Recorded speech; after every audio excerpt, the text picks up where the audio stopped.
So today is a very, very exciting day.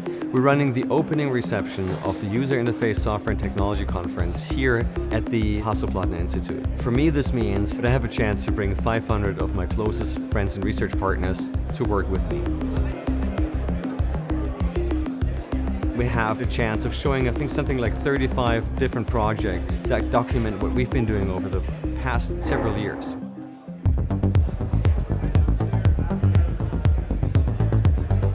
Displays for blind users are typically good at one thing, which is text. But this starts to fail when you actually have something spatial, like an actual map or a video game that's in a spatial environment. Now this project right here is Dual Panto. With Dual Panto, you have one hand on a handle that you then control. The other hand represents something that moves in the environment.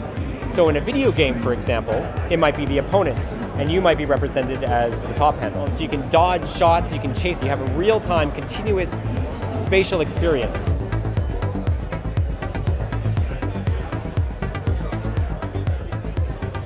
What we're working on is materials that can at the same time be mechanisms. So we actually have this structure here, and this structure is designed to allow this hinging behavior that you have like in regular pliers. And you can print the whole thing with that mechanism in one piece. When a student is starting at my group here at Hasso-Plattner Institute, the mission statement I give them is I say, what do we need to do today that will sound fresh and exciting and plausible in 5 years? As a creator of virtual reality experience, you need to make a decision at some point. How much tracking space am I designing for? Xenograft lets creators define experiences for arbitrary tracking volumes, for small tracking volumes or for big tracking volumes. It takes the narrational structure and maps it onto any space available. Human action is about how we can use human instead of machine to provide haptic feedback to the user. They have like two users, they are actually in their own virtual world, and they are actually provide haptic feedback to each other. So the system tells the fishing player first pick up the fishing rod. On the same time, the other side, the kiting player, can pick up the kite handle. The main challenge actually is how to synchronize these two users.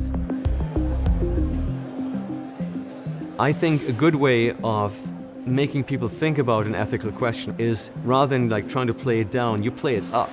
You make it bigger. So we made an installation that took all control away from humans and put them completely under control of the device. The moment the device is closed, it starts injecting electricity into your arm, and that electricity forces your hand to produce this kind of cranking movement. And that's operating a generator. So you're actually producing electricity, and that allows the device to live, for that matter. And that became a good vehicle for us to actually debate the question of what it means to have systems that control humans.